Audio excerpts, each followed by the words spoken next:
The Joe Rogan Experience.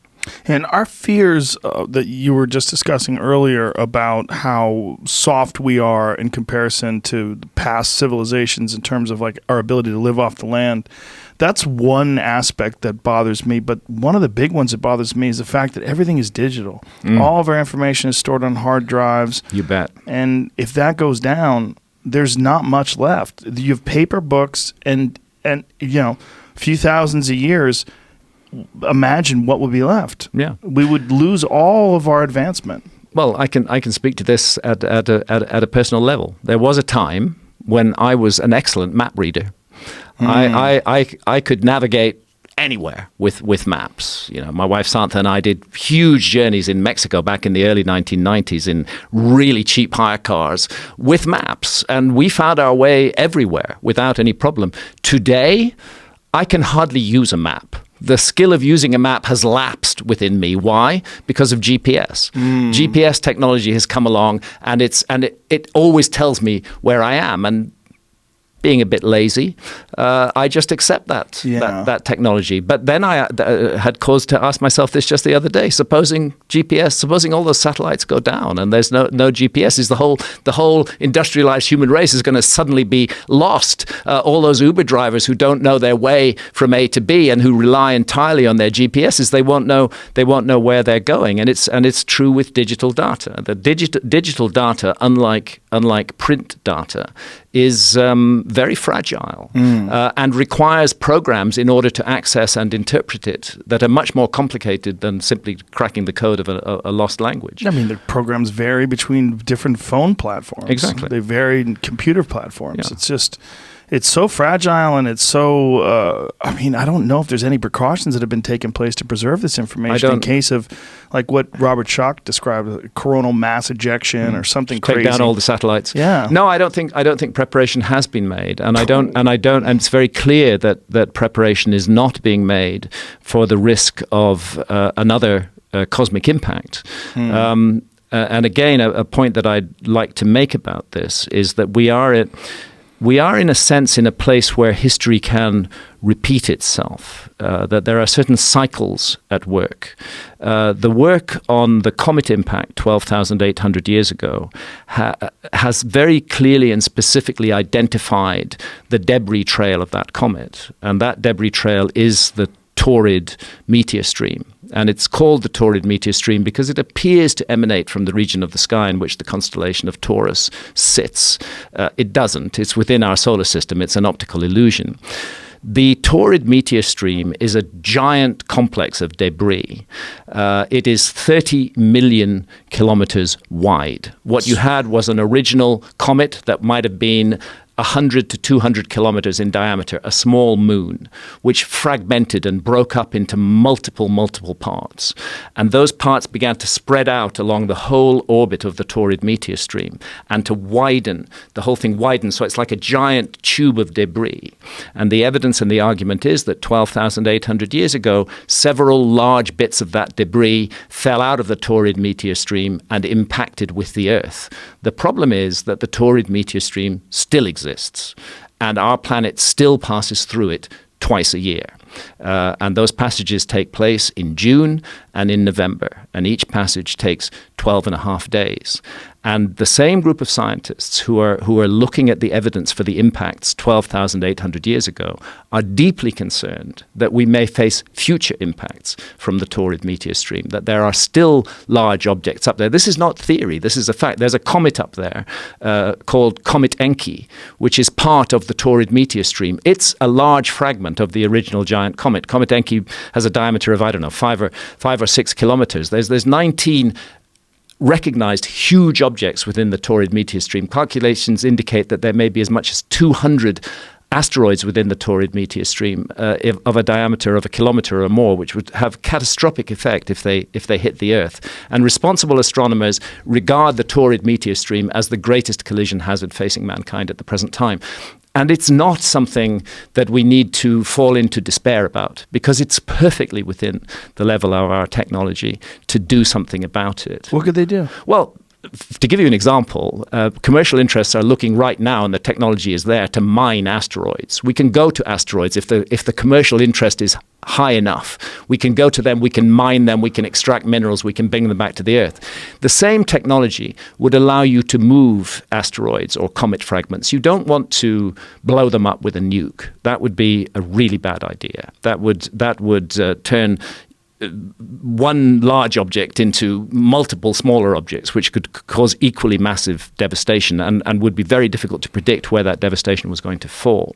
What you want to do is to nudge them and move them out of a dangerous orbit into a less dangerous orbit. And the evidence is in the next 30 years we are going to be passing through dangerous filaments of the Taurid meteor stream. And if we were smart, we would be devoting some resources to protecting our cosmic environment, just as there are many issues that we need to devote resources to.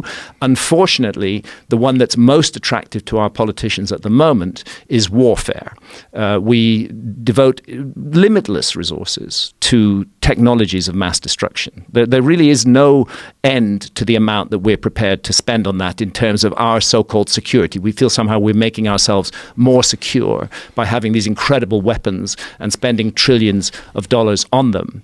But the cosmos doesn't give a fuck about any of that. The cosmos is out there with these giant objects, which have a far greater explosive power than all the nuclear weapons stored on Earth at the present time. The comet Shoemaker-Levy 9, which hit Jupiter in 1994, had a total calculated explosive power of 300 gigatons. If you took the entire nuclear arsenal of the world today and blew it all up at once, it would yield 6.4 gigatons. So these objects are producing catastrophic results on a scale that far beyond anything that we ourselves could do with nuclear weapons. It's time we spent a bit less time and money on weapons of mass destruction and a bit more on looking after this beautiful garden that we call the Earth and that is our home, and it will be the home of our children and our children's children. I'm a grandfather now. I feel passionately about this.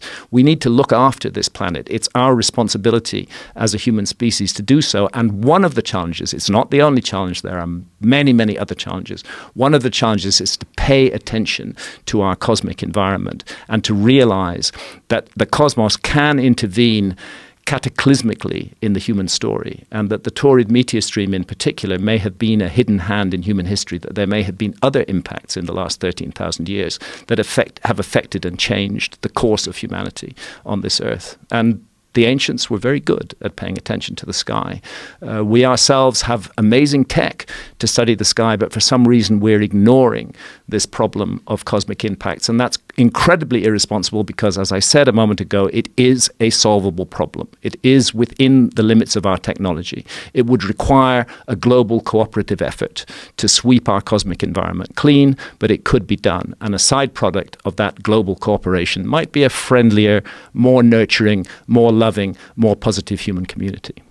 It is very odd that we have this infantile nature, even as grown adults and world leaders, that we do like to ignore imminent danger, as long as it hasn't affected us in the past. There's no real moment we can point to other than Tunguska in photographic history, modern history, where you could take pictures of things where we had a giant impact. If I can pause you on that very point, the evidence is compelling that the Tunguska event was an object that fell out of the Taurid meteor stream. That happened at the peak of the Beta Taurids in June 1908. It is extremely likely that Tunguska object came from the Taurid meteor stream, because we were passing through the Taurid meteor stream at exactly that time.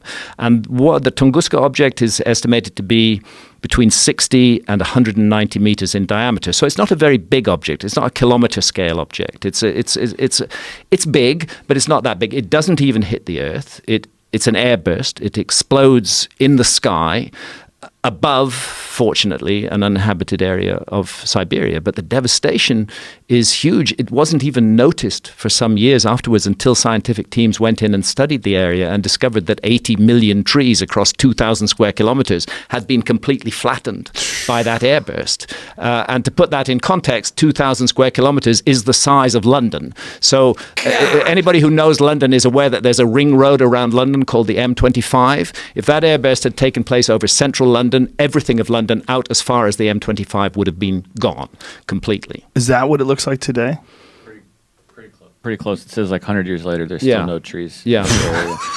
And if you look above there, you're looking at the black and whites that were taken in the early 1900s. Oh my God! Yeah. Which revealed the extent of this of this damage. So it's just stupid of us not to pay a bit more attention to this, especially when we have the tech to actually do something about it. But we have that nature though when it comes to climate change. There's a curious denial. Yeah. There's a denial of the role of cataclysms in the human story, and Yes. there is even a word for that in science, and it's called uniformitarianism. And this is a particular philosophy of science where the view is that everything as we see it in the world today is how things have always been. So if we don't see cataclysms today and they're not playing a major part in our story today, then there weren't cataclysms and they didn't play a major part in our story in the past. That's why, although it's before the time of human beings, when the evidence that the dinosaurs were made extinct by a comet or an asteroid first came out,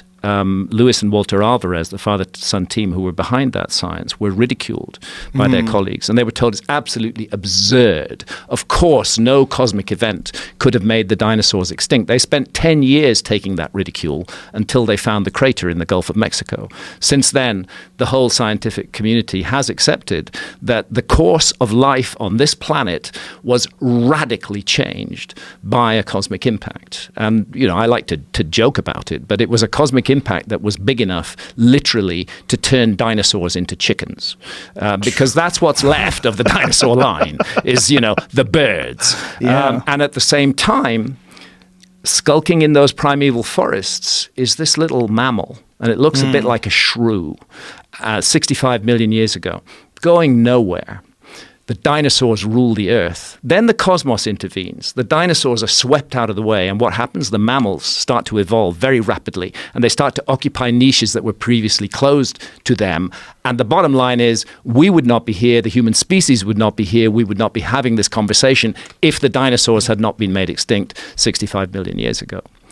So these are world-changing events, and my argument is that such a world-changing event occurred between 12,800 and 11,600 years ago, and it's high time we paid more attention to it.